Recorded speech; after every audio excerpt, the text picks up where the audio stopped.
హరే కృష్ణ. ఆషాఢమాసం వచ్చేసింది.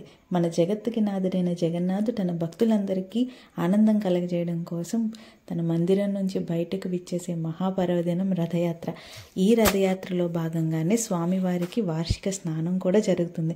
ఇంకా ఈ జగన్నాథ వార్షిక స్నానం గురించి మనం ఇప్పుడు తెలుసుకుందాం. ఈ జూన్ 10, 2025 మంగళవారం నాడు జగన్నాథ వార్షిక స్నానం సందర్భంగా, అంటే జ్యేష్ఠ పౌర్ణమి తిథి సందర్భంగా పూరిలో జగన్నాథ స్వామికి స్నానోత్సవం జరుగుతుంది. రథయాత్రకు ముందు 2 రోజుల పాటు జరిగే ఈ ఉత్సవంలో భాగంగా శ్రీమందిరం రత్నవేదిక నుంచి మూల విరాట్లు అంటే సుదర్శనుడు, బలభద్రుడు, సుభద్రాదేవి, జగన్నాథుడు ఒక్కొక్కటిగా బహిరంగ స్నాన మండపానికి తరలిస్తారు. దీనిని పాహండి కార్యక్రమం అంటారనమాట.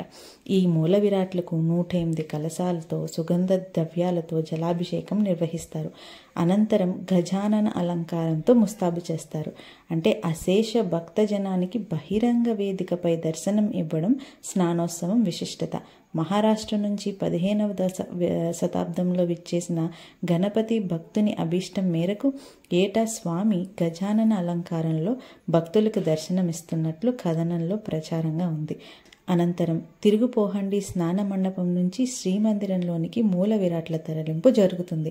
శ్రీ జగన్నాథునికి జరిగే సేవలను పరిశీలిస్తే కొంత ఆశ్చర్యంగానే ఉంటుంది. స్వామివారికి జరిగే కొన్ని క్రతువులు సామాన్య మానవులకు జరిగినట్టుగానే నిర్వహిస్తుంటారు. జగన్నాథుడి యాత్ర ప్రియుడు. ఈ యాత్రకు ముందు భారీగా స్నానం ఆచరించడంతో శారీరక పరిస్థితి అదుపు తప్పుతుంది. చీకటి మండపానికి తరలి వెళ్లి తెరచాటున గోప్య సేవల్ని అందుకొని నిత్య యవ్వన రూపంతో పక్షం రోజులు అంటే 15 రోజుల తర్వాత ప్రత్యక్షమవుతాడు. ఏటా నిర్వహించే స్నానోత్సవం అందరినీ ఆశ్చర్యచకితుల్ని చేసే అంశం. ఈ శ్రీమందిరంపై ఉన్న రత్నవేదికపై ప్రజల ఆరాధ్య దైవమైన జగన్నాథుని మూల విరాట దర్శనం 15 రోజుల పాటు కనుమరుగవుతుంది. ప్రతినిధి దేవుళ్ళ చిత్రపటాలు మాత్రమే భక్తులకు దర్శనమిస్తాయంటే 15 రోజుల పాటు భక్తులు వేచి చూస్తూ ఉంటారన్నమాట. స్నానోత్సవం చేసుకున్న స్వామి చీకటి మండపానికి వెళ్ళిపోతాడు. అక్కడ 15 రోజులు ఆ మండపంలోనే సేవలు నిర్వహిస్తారు. మూలిక ఔషధాలు, తైలమర్దన, పచ్చపు నైవేద్యాలు, కషాయం సేవనం వంటి ఉపచారాలతో స్వామికి తెరచాటున 15 రోజుల పాటు భక్తులకు దూరంగా ఉంటాడు. పండ్లు, తేలికపాటి పొడి పదార్థాలని స్వామికి పక్షం రోజుల పాటు నిరవధికంగా నివేదిస్తారు. అధిక స్నానం వలన స్వామికి జలుబు, జ్వరం, ఒళ్ళు నొప్పులు వచ్చాయని, ఈ ఉపచారాల వలన వాటి నుండి స్వామికి ఉపశమనం కలుగుతుందని విశ్వసిస్తారు. జగన్నాథుడేమిటి, ఆయనకి జలుబు, జ్వరం ఏమిటి అనుకుంటున్నారా? ఎంతటి స్వామికి కూడా ఇలా వస్తే సేవలు అందించడానికి మనకి అవకాశం ఇవ్వాలి కదా. అందుకే ఇవన్నీ స్వామి లీలలు అన్నమాట. సో ఈ కార్యక్రమంలో మానవాళికి చైతన్య పరిచేందుకే ఉత్సవం నిర్వహిస్తారని పండితులు చెబుతున్నారు. స్వామి స్నానోత్సవం తర్వాత వానాకాలం పుంజుకుంటుంది.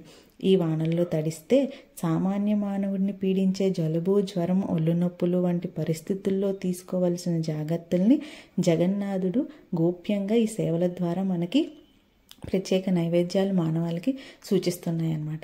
జ్వరంలో నలిగిన శరీరానికి పచ్చపు ఆహారం సేవనం కొత్త యవ్వనం ప్రదానం చేస్తుందనే స్పృహను జగన్నాథుని స్నానోత్సవ ఘట్టం చివరికి మనకి తెలుపుతుంది.